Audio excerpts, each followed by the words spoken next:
Good afternoon, everyone, and welcome to today's HFTP Europe Hangout. I am Victoria Schaefer, Senior Membership Manager, alongside Carl Weldon, HFTP's Chief Operations Officer in Europe, and our special guests, Shona Whitehead, Managing Director of Cogent Blue, Paul Nisbett, CFO of Valor Hospitality, and Timo Kettern, CIO of Bierwirth Kluth. Before we begin, I will go over a few items about the format of today's broadcast and the Zoom platform. First, this is a conversation and your input is important and encouraged. Your microphone is muted at this time to avoid background noise. However, please unmute your microphone at any time by clicking the microphone icon at the bottom left of the Zoom window. HFTP Hangouts are educational discussions offered in a non-sales environment. Product promotion or sales pitches in the presentation or through the chat feature are not allowed. Also, HFTP's antitrust statement has been posted in the chat. We do have a code of conduct, which we require everyone to follow on HFTP Hangouts. We are monitoring the chat box and will call on you to ask your question for the group, or we may ask on your behalf. Our intent is to respond to all questions, but if we cannot, we will try to follow up with a response through email. If you need technical assistance, please enter a chat and we will be happy to help. This Hangout is being recorded, and a link to the recording of the discussion will be available at the HFTP Hangout soon. After Carl's introduction, we will begin the conversation and then open things up for discussion and questions towards the end. Again, interaction is encouraged and we want to have a great conversation. Carl, over to you. Thank you, Victoria, and hello again, everyone, and welcome. I see Paul West has arrived, so we really can start. Now, as most of you know, we've created this Hangout, especially for our European members and stakeholders, every other Wednesday, normally at 3 p.m. UK time, 4 p.m. Central European, and just in time for the US members, early on, 9 a.m. Central Standard Time as they enjoy their morning coffee. So our 25th European Hangout. We have a planned program of topics on an internationally wide basis with the aim of these conversations hangouts will help everyone in the current environment. This is the 16th European Hangout of this season, and upcoming topics will include hospitality support initiative for the new normal. The most critical aspect to make hospitality rebound is trust from the guest. And this session will be about technological solutions to deal with that. And that will be with Kees van Donk of NEC. And because it's come up a number of times in different ways on previous Hangouts, we will also discuss middleware and solving the challenge of integration issues for hospitality with John Owen of Tiger TMS, who's on with us today. And then finalizing our program with a special European specific Hangout at the end of June in conjunction with HMI and the European Hotel Managers Association. And you may have noticed there's a gap in there from late May through to June, where we'll be bringing you 5 consecutive weekly installments on a series we are calling HFTP Europe 2021 Sessions on 5 key topics curated by our High Tech Europe 2021 Advisory Board, headed by Ian Miller and Timo Kettern, and including 3 of our speakers today, starting on May the 26th. More of this later on. I should also point out there are 20 recordings from our previous Hangouts via resources page in our Hangouts area on the website or on our YouTube channel. This should be a great resource for everyone, and especially students studying hospitality. So who will we hang out with today? Well, unusually 3 people, all with a slightly different angle on the same challenge. We will have discussions with a CFO, a CIO, and an industry consultant from our advisory board who have all had direct experience on dealing with multiple different big brands from a technology point of view in a multi-franchised hotel world in Europe. Now, I've known all 3 of these very fine people for some time now. Both Paul and Timo have been involved in high techs in Europe since 2016, so know us well. And all 3 of them are on our High Tech Europe Sessions 2021 Advisory Board, where this topic actually originated. Paul is the CFO of Valor Hospitality with 30 hotels across Europe and the UK.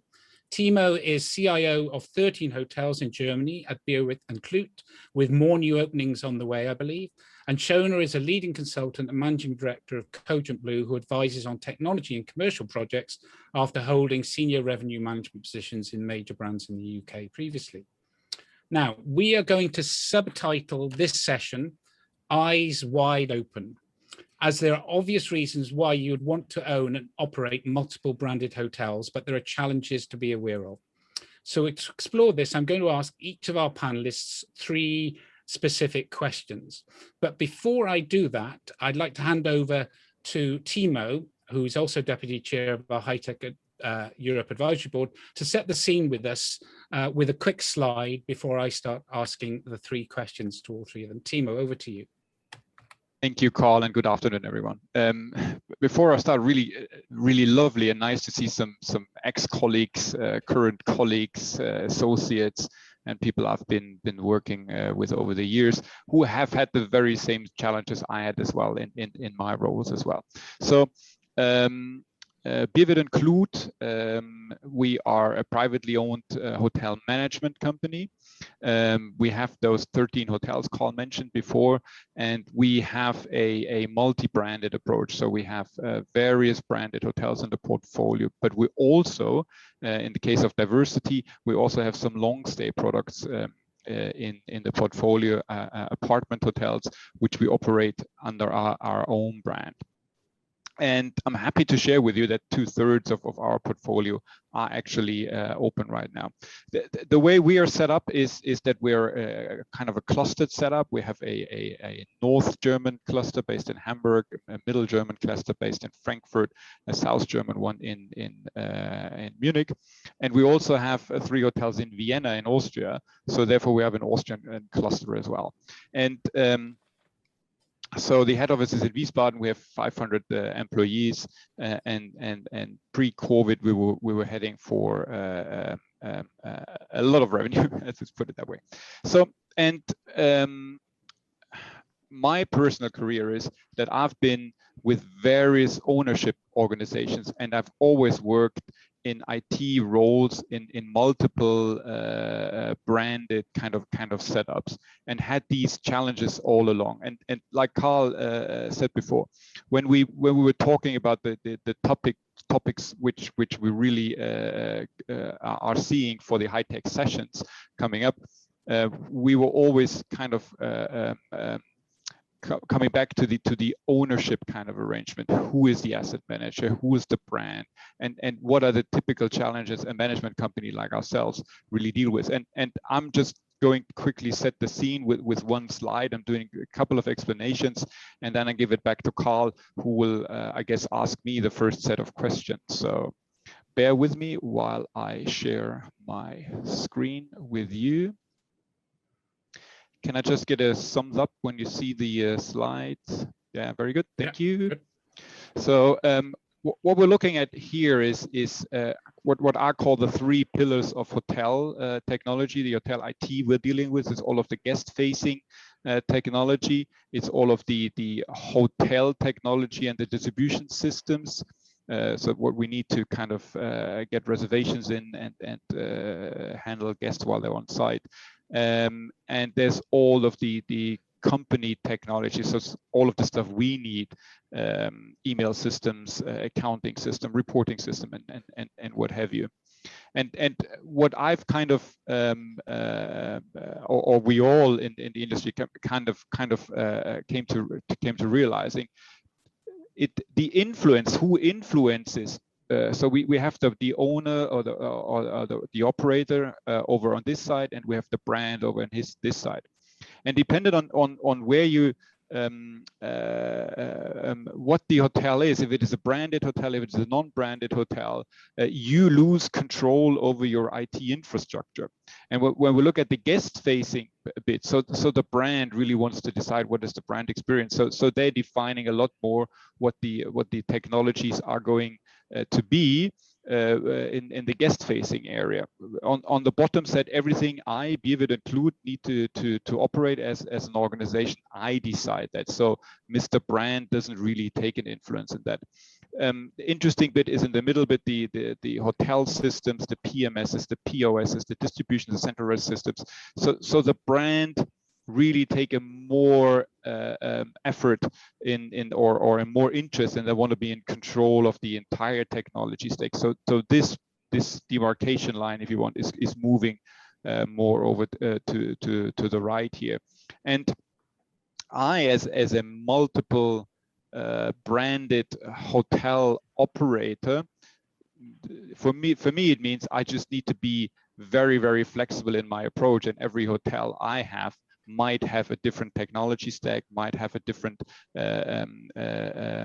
technology altogether, which makes my life as a multi-branded hotel responsible person a little bit harder.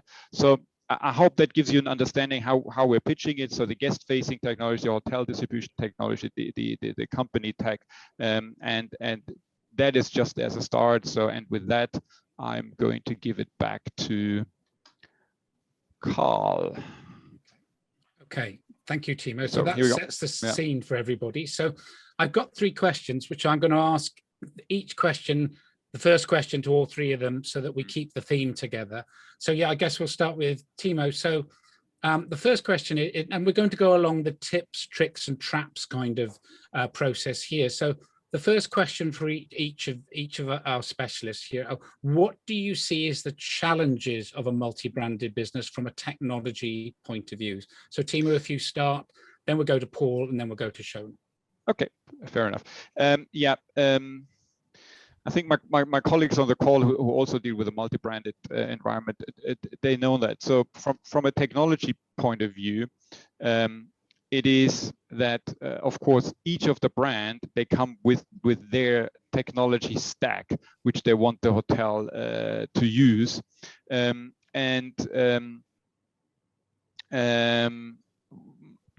challenge I then have that I need to bring all of those pillars, the technology pillars in a hotel, into an array for them to make sense. So in a portfolio, I have an IHG branded hotel and I have Marriott branded hotels, and they use, although kind of the same technologies, but in the detail it all becomes slightly different. So then I need to make sure that the systems I provide, the bottom layer, if you remember, that those are kind of brand agnostic and can talk to all of the various brand systems, or I can put on a hotel in a franchise agreement, which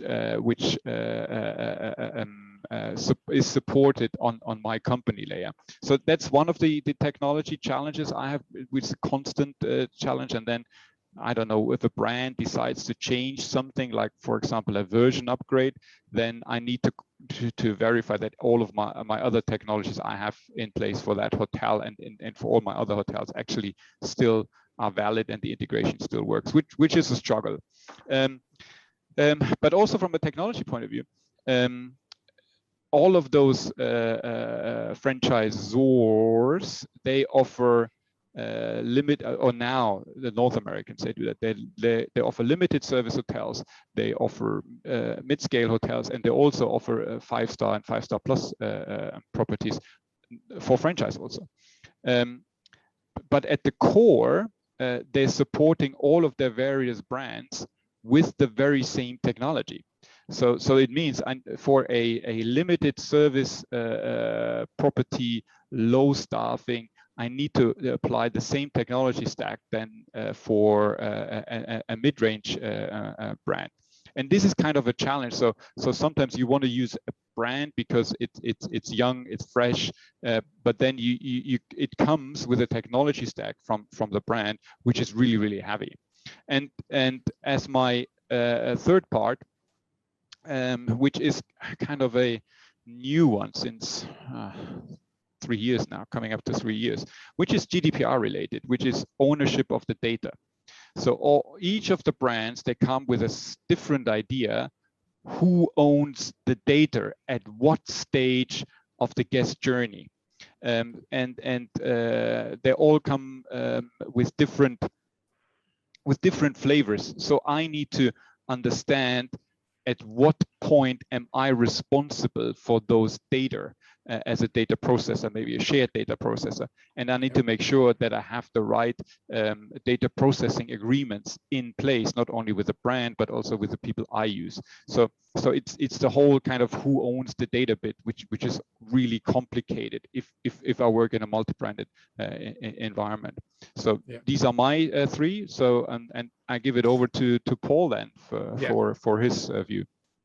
Hi, Paul Nisbett, Valor Hospitality. We in Europe, we operate Hilton hotels, Marriott hotels, and IHG hotels. So again, from our perspective, there's really, again, two or three things. One is that we're, you know, as Timo touched on before, we've got to be in a position that we can operate the hotels, but actually with various different needs and different requirements from each of the main brand holders and owners. So that causes, you know, will cause challenges. And one of the things I'd say from that point of view is that, you know, it is a one size fits all. We've got, within IHG, we've got 3 different brand levels, from Holiday Inn to Crown Plaza to Indigo. And each of those, you know, have different needs, but again, you've got the same basic backbone of how it works. So you're having to flex up and flex down, which we touched on. But one of the big things is the lack of flexibility within the brand offering. So very much of, you know, they're looking at from a hotels of maybe 100 beds up to major event hotels that could be thousands of keys with multiple event rooms, etc. And you've got the same technology that's being deployed and the same chart of accounts and everything behind it, which does mean at times there'll be changes done, and then you find out that as you're working, your interfaces are failing because suddenly something's changed and people aren't aware of. So there is a lack of flexibility, and the timeliness of any updates and the timeliness of things. We'll be talking for a number of years about some of the, you know, we're looking and have been looking at flexibility in terms of manpower. How can we work on certain areas about multi-skilling? How can we look at changing the way reception works or whatever? But you're tied into the way the brand works, and is that change on their roadmap? So there is a lack of flexibility at times. And I think COVID has changed that, because they've realized they've got to work more in that environment and bring software together that makes it easier. But it has been a long fight for a number of years, when you can see other platforms have got this technology, but the brands just aren't willing to deploy. And I think the final thing from a finance perspective is, if you're an owner or if you're one of the operators of our hotels, you really don't care what the system is. You just want your BI. If you're a regional general manager or an operations director and you've got 3 different brands, all you want is the same information delivered to you every morning that tells you how the business is. So a lot of work behind the scenes has to happen because of the different technology platforms that you operate from, to ensure that the general manager, the regional GM, and the owner or investor can actually see the same information. So I think that becomes a bit of a challenge, where if you are, and I have previously run places like Malmaison, Hotel de Van, Hotel Collection, where you're in control of your own platforms, you can control that ability to very quickly change something and give the management information. But when you're reliant on the brands from that side of life, it becomes much more complex. The fact we've actually got a data interface person on our payroll, purely working to make sure that we can bring all that information in on a very, you know, a fast platform every morning, so we can see a full trading environment of all the hotels, because you haven't got one system that you can pull that from. So there's a lot of work in the background when you've got brands and multiple brands, to ensure that you can still have the right information available for all the operators. Okay, thanks, Paul. Shona, you've seen this from both sides of the fence, of course, haven't you? I have. Thanks, Carl. Hi, everybody. Yeah, so we work with the brands, but we also work with management companies, real estate investment houses, hotel owners. So kind of seen this from both angles. And I think and also my focus, it's worth saying, is very, very commercial. So that's what I'm going to talk most about. I think the first question we would always ask our clients when we're looking at their technology and how to get the best out of it is the brand technology fit for purpose for the business needs of the franchisee? And that may seem like a slightly strange question, because of course, when you sign up with a brand, a certain aspect of the technology is guaranteed. And in many ways, that's why you go to the brand, because you are looking for a fixed distribution infrastructure that will give you a pipeline of business. And you're handing over your need for that technology to the brands as experts. But when you're in a multiple brand environment, you then have that, and I think, Timo, you touched on this, you have multiple distribution infrastructures, and the layer below that distribution infrastructure can also be a series of mandated systems or systems that are advised by the brands. So you get your pipeline of business, and then you as a brand franchisee, you have to manage that business coming in. And that could be multiple revenue management systems, it could be multiple upselling tools, multiple CRMs, multiple BI tools, some of which are mandated, some of which are recommended, and some of which are down to the franchisees to decide upon.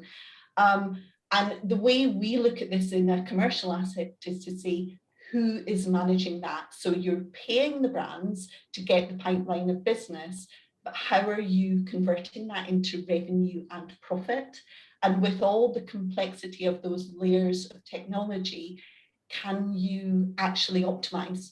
So getting what you pay for, but then being able to optimize it when it comes down through the pipeline, I think is probably the biggest question that is in my mind.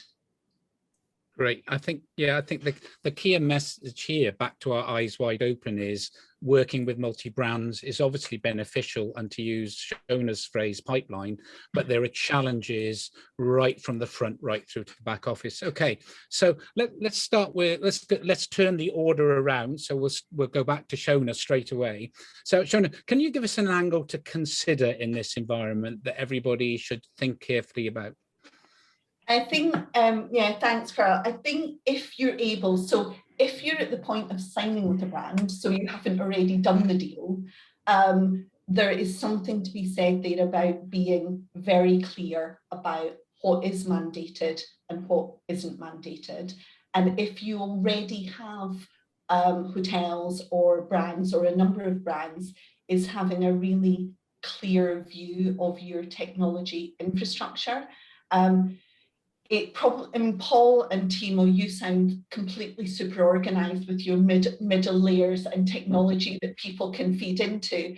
But I've got to say, we work with multiple clients that have huge frustrations over taking on a new hotel brand and then finding out that their revenue management system isn't compatible with the infrastructure that their central team are working with, or they can't get the data for their new brand that they can already get for their existing brands. So I think this is back to this eyes wide open theme of really understanding your own infrastructure, the connectivity. Is it a one-way interface? Is it two-way interface? Is it a SFTP file? Is it a manual process?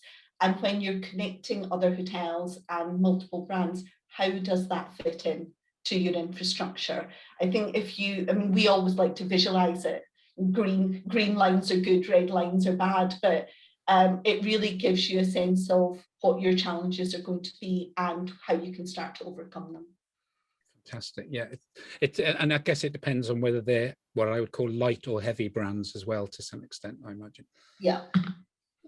Paul, let's go in reverse order. So Paul, an angle to consider. Yeah, I'm touching on what I said earlier, and what Shona's just said is look at what you can control.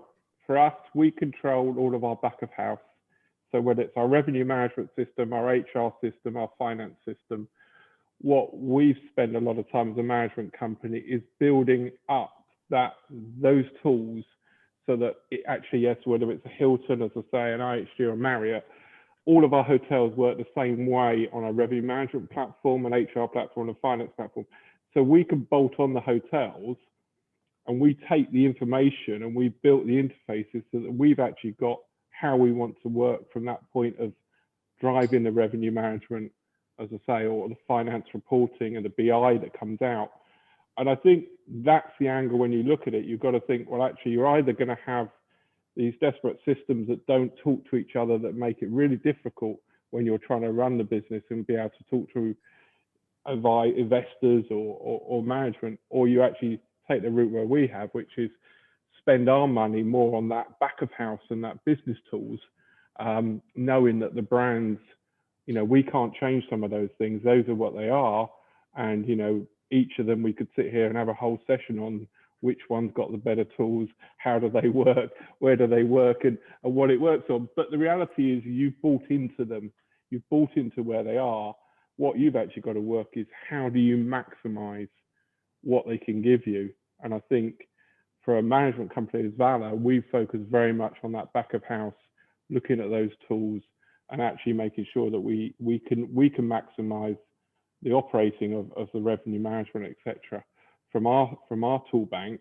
But it's actually, as I said to you before, we've got the one person that works with us that makes sure that information can come across in the format we want in a timely manner. So that's really been more important to us than actually the front end part, because that is given. You've signed up your agreement for 25 years with a Marriott or with a Hilton, etc. So that's where you're tied into. So it's actually, how do you maximize the return? How do you get the best information out from them? And as I say, I think it's looking at your process you can control. How do you work those? And actually, how can you integrate as much of that and automate as much of that so that actually you've got that information in a timely manner? Because that can be the other challenge. You've taken Shona's advice and worked all the pieces out. It's almost like you've been talking to each other for years. We may know each other.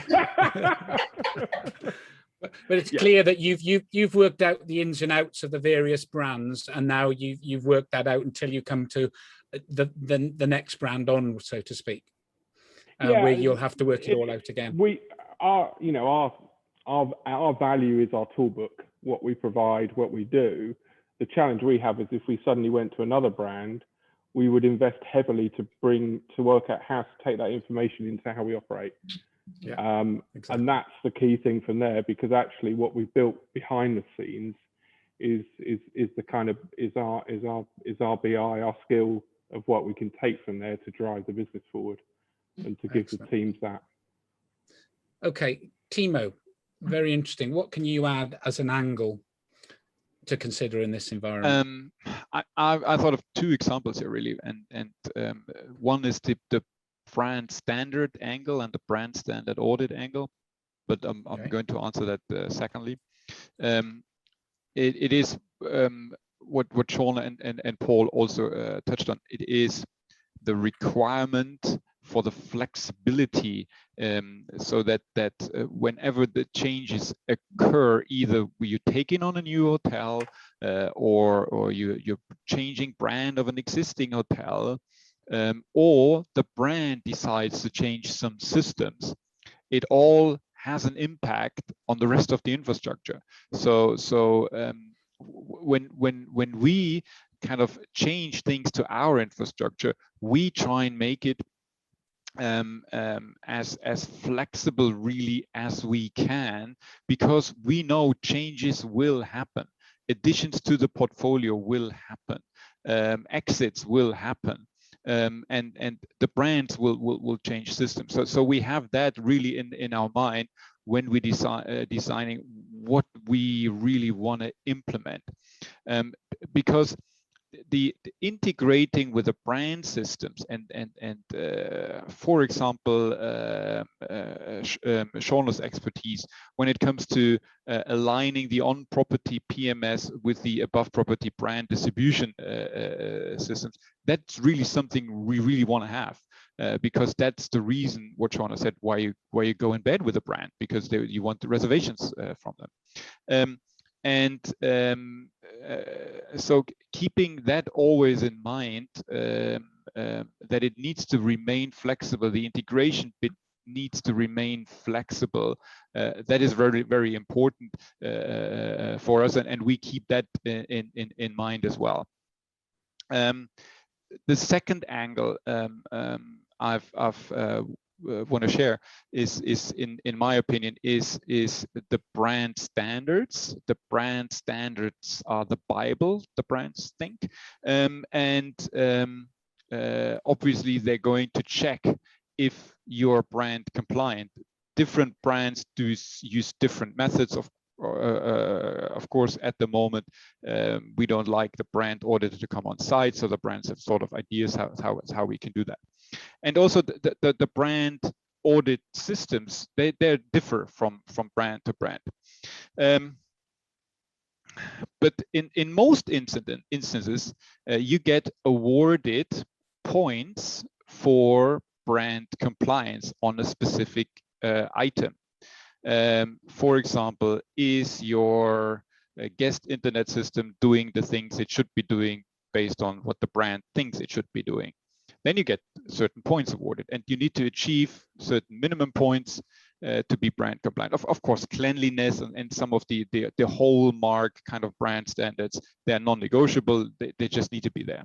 But in technology, you get the points awarded, and then it becomes a question of the management company to decide, can we really afford not to get those points for the brand audit because we need to achieve a minimum set of points, like I said before.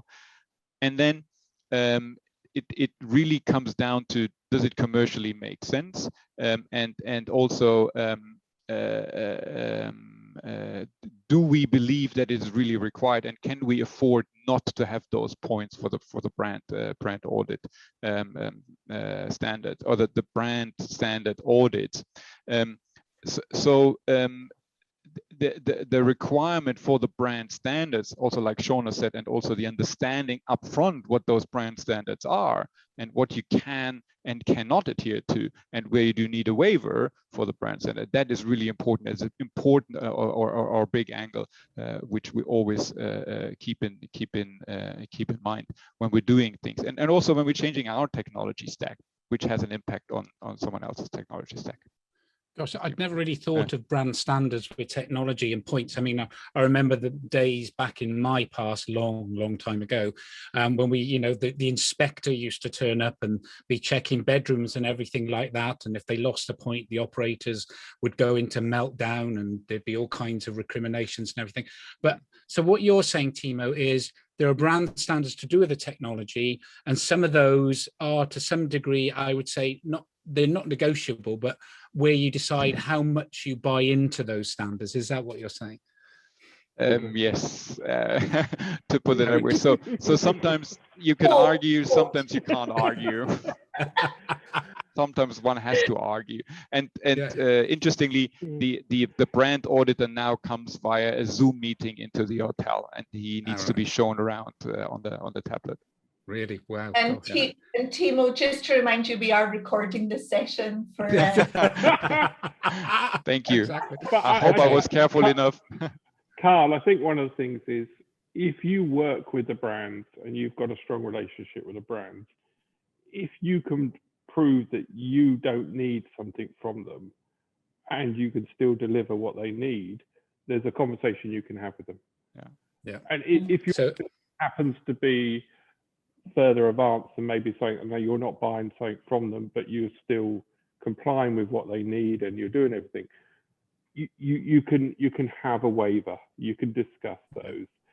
So the element is, you know, if you're going into a relationship where you want to fight for the brand, is why you're going into that relationship. Exactly. It's as simple as that. Exactly. You're going in to work with them, you're going in them to drive your business forward. The reason you're paying the franchise fees and everything is because they can deliver something you want. So if you go with your arms open and you welcome them, there's a totally, a mutual working relationship. If you go in there with a negative view and you go in to fight everything they're going to do, your position will change. The pendulum moves left or right. And I think if you work with them properly, you deliver what's required, you understand their business model and your business model, you can, as Timo says, we make some decisions that says we can lose 3 or 4 points here because we're not, that the things we're not willing to do at this point because we're going to focus on this area. But you have that conversation with them, and you don't hide it or try and think, oh, can I hide this and I'll get away with it and they won't find me. You have a relationship that actually is a two-way relationship, and it works a lot better. Yeah. So what you're saying, Paul, is even technology depends on relationships at some point. So to some extent, Paul, you've started to answer the question, my final question for each of you, which is, what is the main tip of advice would you give to anyone going down this path who's perhaps not been down a multi-branded or different branded environment before? So the first one is, from your point of view, you would say have a discussion about things you don't necessarily want to do or agree with necessarily. Any other tips? And yeah, I mean, I think the big one for me is brands provide a great platform with technology. You know, that's what they have invested for a lot of time, their technology. So if you're business and you've got an opportunity to go and, you know, you're going to buy into their platforms, you're going to buy into distribution, you're buying into the loyalty, all of this is great, but you must understand that does not mean you'll maximize your performance. If you just buy it and take it and say, well, that's it, great, we're going to beat everyone with SDR, we're going to have the best performance, it won't happen. You've got to then take what's there and you've got to drive it. You know, you buy a great car doesn't mean it's going to go down the road as you want it to go down. You've got to still drive it. And that's the same with the brands. You've got to understand what you're buying and say, how do I get the best performance out of this partnership I've got? And that's where we've talked earlier before about what systems can we deploy. Timo's had the same conversation. I've had that conversation. Shona twisted it on the head as talking to an owner and says, you're going to get this, but what else do you need? And it's the same thing. We're all saying the same thing about what's behind it that we need, that we offer, that can maximize performance. And that's where I would come from on here. Great tools, great infrastructure. As you're an investor, you've got some security of what's coming, but it will only deliver so much. And the last bit's the magic that comes from when you actually take it and run it. I guess it's the answer of when anything you outsource, you can't just devolve responsibility. You've still got to outsource, but do it as a partnership, haven't you? Yeah, totally. Yeah. Shona, any tips, advice that you would like to give? I think it's a nice segue from what Paul was saying about you can't just say, I'm going to sign up to a brand and then sit back and let it happen. Is firstly, I would say is with the technology that you are presented by the brand, don't assume that you have to take it all. So be very, very careful about what is important, what is critical for that brand to deliver, and don't mess with that. But be clear about the other technology that they're maybe advising you about or recommending, and be clear if that's fit for purpose for your business. And the second one is kind of connected, is in looking at that, make sure that you're involving the people within your business that are going to be managing your pipeline using that technology. So I'm always thinking about what are the business processes, what is the automation, what are your commercial teams going to have to do with that technology to convert the pipeline into top and bottom line, and making it as easy and as seamless for them as it possibly can be. And that is kind of saying the same as Paul, or following on from Paul, saying you can't just sit back and wait for it to happen, but you also have to consider the people, the teams that are managing it, and if they are able to do that with the technology that they're given. Great, thank you, Shona. Timo, I guess we've started, so we'll end almost with you. Tips and advice for anybody thinking about going down a multi-branded route? I think we have a theme going here. So I have two tips, and the one tip I have is for technologists, that your technologist or yourself should be involved also in the contract negotiations, because it is at the contractual stage that has been decided most of the times. What are the commercials, and also what are the brand standards you really need to be dealing with afterwards. And so I've seen projects where a brand change was due to happen, and the allocation, the budget allocation, which was done for changes to technology was not sufficient to the amount of changes required to the infrastructure. So that's why my advice is that a technologist, a hospitality technology specialist really should look at your current setup and also the requirements of the brand, and assist you in defining what are the budgets, so that you can put actually a realistic budget into the underwriting to make sure that the brand change can actually also be delivered. If that fails and you have a contract and you can't really deliver that contract because the underwriting budgets are not there, it's a challenge. So therefore, my first advice is that IT should be involved in the franchise contract negotiations. And the second one, coming back to the theme we're having here, is really engage with the brand, engage with the technology specialists in the brands. All of the brands now have kind of a liaison person who deal with the franchise specialists in the franchise hotels, and they are a great resource to go to. Also go to the technology conferences offered by the brand, because you learn how the brand is using the systems and what changes they're thinking about, so that you can already plan ahead for the rest of your infrastructure. What would that mean when that comes to fruition, and how do I need to grow my infrastructure, the rest of my infrastructure, and what budgets do I need for that to be delivered? But not only engage to the brand technology department, also engage and involve to your peers. Who are the other IT managers in the franchise hotels who are looking after maybe a small set of hotels? Talk to them, because we all have the same challenges, and when we have the same challenges, it's easier to go back to Mr. Brand and tell him, we really have a challenge here on our hands and we need to solve something. So it is this: go into communication, share your concerns, and really be involved also with the brand. Is also what Paul said.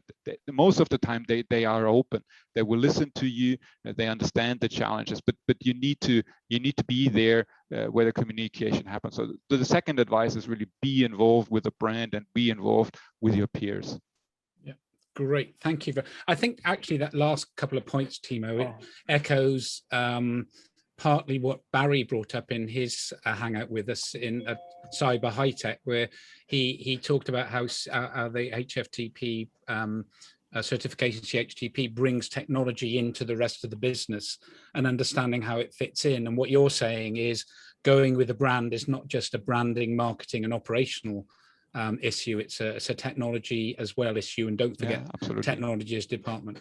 And I'm just going to say on that, if you don't mind, Carol, on that point that Timo's making is I 100% agree, and not wanting to do ourselves out of jobs as external consultants, but we are regularly have phone calls or emails saying we've got a problem with X, or we're needing to a typical one at the moment, as I'm sure loads of people, we're needing to migrate our Delphi system. And I'm like, yes, can you help? Yes, we can help. Can I check, have you gone back and spoken to the brand? Because I'm absolutely sure there will be things they can do to help you with this. Yes, we can help, but your first port of call should be X. And I completely agree with you, is that the support from the brand is often overlooked. And I think the more that you engage, the more you will get out of that relationship. Yeah, well, questions come in, by the way, audience. If you'd like to pop a question in into the chat, that would be very helpful. I know Stephanie's asked a question, but I'm just going to ask a question that came in earlier. I'm going to start with you on this one, Shona, because I know you've worked with some of the brands, which is, what technology approaches do you think the brands could adapt to more readily? Good question. I think Timo mentioned it earlier from an IT perspective, but I think it's important from a commercial perspective as well, is that I think the brands should be more transparent about the technology that comes when the deal is done, and also recognise that the people on both sides, so on the brand side, the development teams generally, and on the franchisee side, the development teams are doing the deals, but their goals are not the goals of the people that are going to be managing the hotels once the deal is done. And so their goal of getting the best fees or getting the most conversion in portfolio or net room growth is not how the business is going to be targeted going forwards. And therefore understanding the cost from a technical perspective, as Timo has raised, but also from my perspective is understanding how those hotels are going to be managed commercially, and can the return on investment be achieved through the use of technology is really important. So I think the brands should be more sort of transparent about what's included in the deal, but kind of pushing the franchisees to have a team of people involved in the deal, so that when the deal is done, there is less frustration and a clearer understanding. And Shona, one thing I'd bring up on that is also you can't assume that every brand is as franchisee friendly. Yeah. Because some, and that's not being negative, but some brands are in a different path of the franchisee relationship to others. Some have been doing it for a very long time. Some of them newer into it. They've mainly managed, and now they're moving to a franchisee arrangement, which does mean that internally they haven't thought as much through some of the things that are going to happen. Yeah. So it's answering, really coming back to answering Stephanie's question, where she's raised, is it's very much about, as I say, the different brands are in different pathways of how they manage that scenario, and how used to they are to what a franchisee's requirements are. So that's why it's not as easy as straightforward to say, well, the bigger the brand, the better.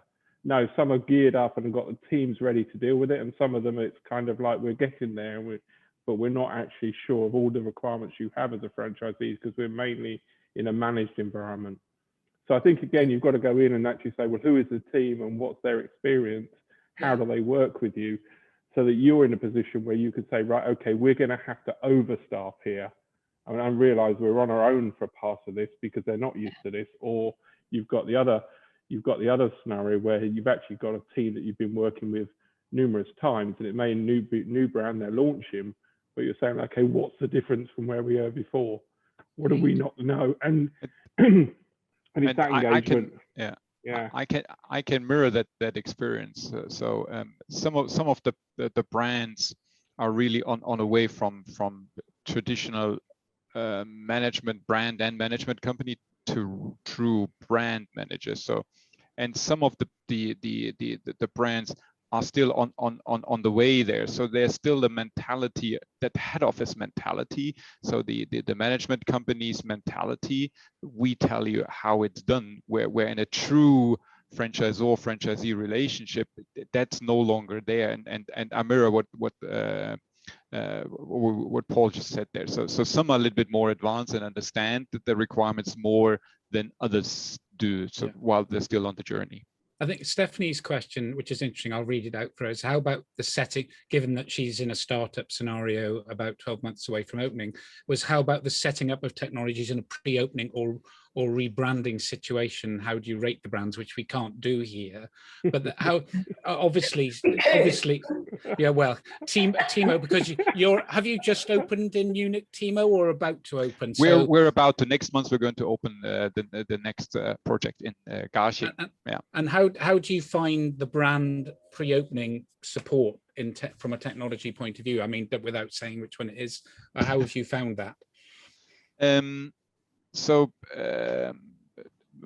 most of the brands, not only the brand we're dealing with at that project, they do have their plans in place. They have the project plans. They have their T-90, T-120, and they have the checks and everything in place. So to ensure that they can open the hotel, because it is in their prime interest to grow how many hotels they have. So they're really good at that. And what I really also appreciate, that with some of the technology suppliers, that the brands have a good angle on those, and just get resources freed up for an opening, and they have more clout than I have. So I like that. So from an opening process, the process is clear. And what also helps is if you have someone like Bierwirth Kluth who are used to dealing with certain brands, you know the brands, you know the brand technology, you know how the technology works, you know how it needs to be deployed.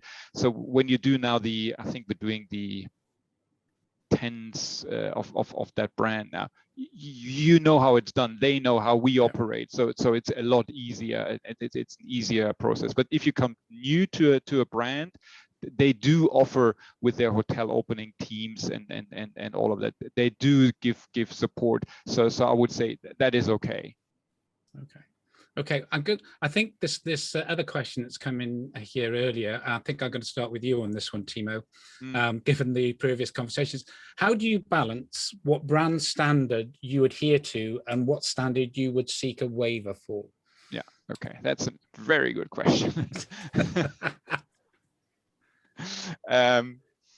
So I bring us back to distribution.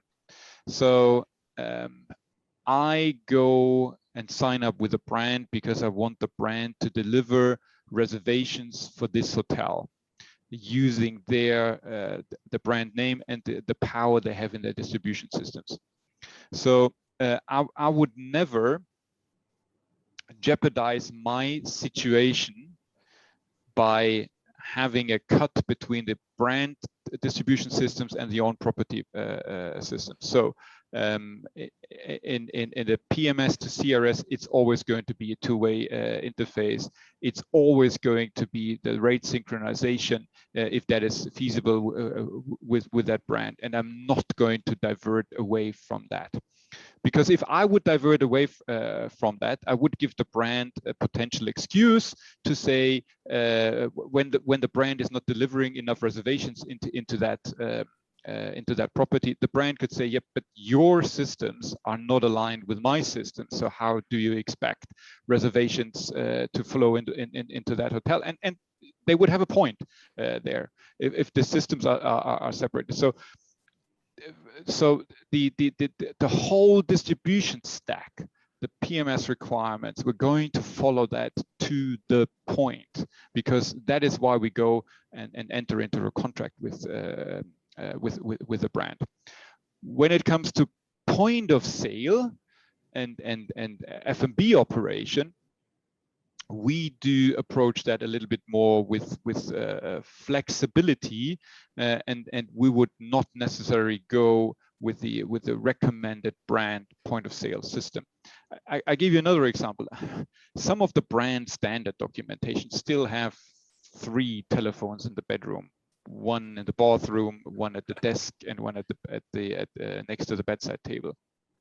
No, it's not going to happen.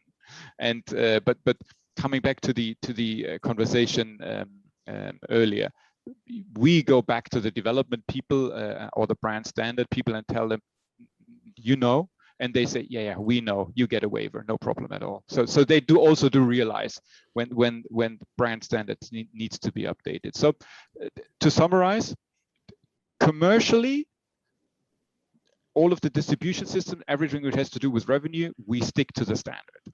Everything else, which is not that revenue impacting and not so much heavily in the service delivery, we would look at that with a question mark. Excellent answer. Shona, anything you'd like to add to that? I'm violently agreeing with Timo, or not violently agreeing with Timo. I think the distribution infrastructure is kind of sacrosanct, and that for me is the main reason for signing up with the brand beyond the brand. Outside of that, to be honest, I think it should be up to the owner, the franchisee, whatever your company structure is. It should be up to them to make the decisions. That said, if you've got a single property or a couple of properties and you're a small owner or a small operator, you might want more advice. You might want a kind of plug and play solution because you don't have a Timo or a Paul that is very, very savvy about how to get the best out of the technology infrastructure. But I wouldn't mess with the distribution framework. Everything else for me is up for grabs. Well, that's great. So Timo's found a way of saving on telephony costs.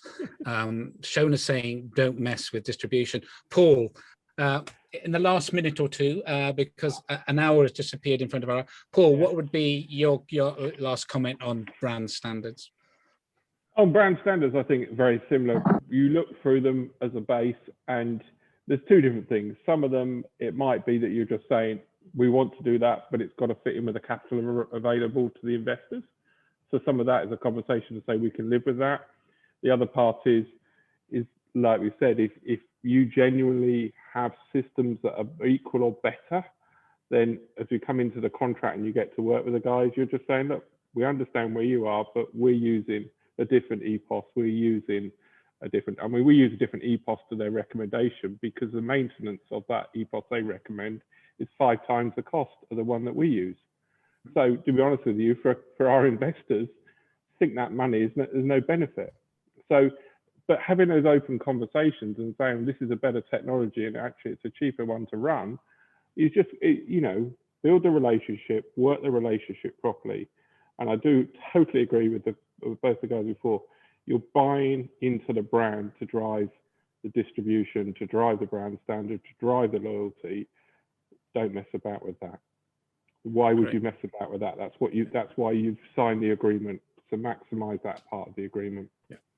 But I think, as we've all said, we're going in eyes wide open. Paul, Shona and Timo, thank you very much indeed. That was absolutely excellent. It's disappeared in front of our eyes again, Victoria. But now, before I hand back to Victoria, I'd just like to remind you all, our next Hangout is Wednesday, the 28th of April, when we will be looking at hospitality support initiative for the new normal. In a session, we will look at the technological solutions focused on elements which can help with trust from the guests, with a very good presenter, Kees van Donk of NEC, if you've ever seen him before. He is an excellent presenter, if not a little controversial, but we look forward to that. So Victoria, again, Paul, Shona and Timo, thank you very much indeed. And I hand back to Victoria to close us out. Yes, of course. Thank you, Carl, and of course, Shona, Paula, and Timo. Thank you and everyone for joining the Europe Hangout today.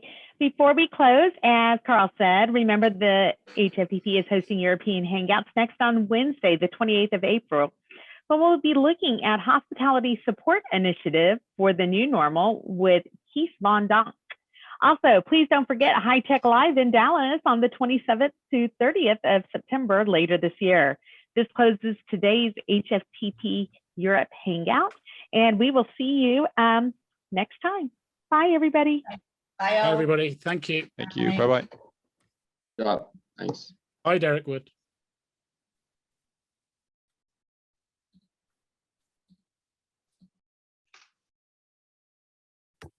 Hello, Carl.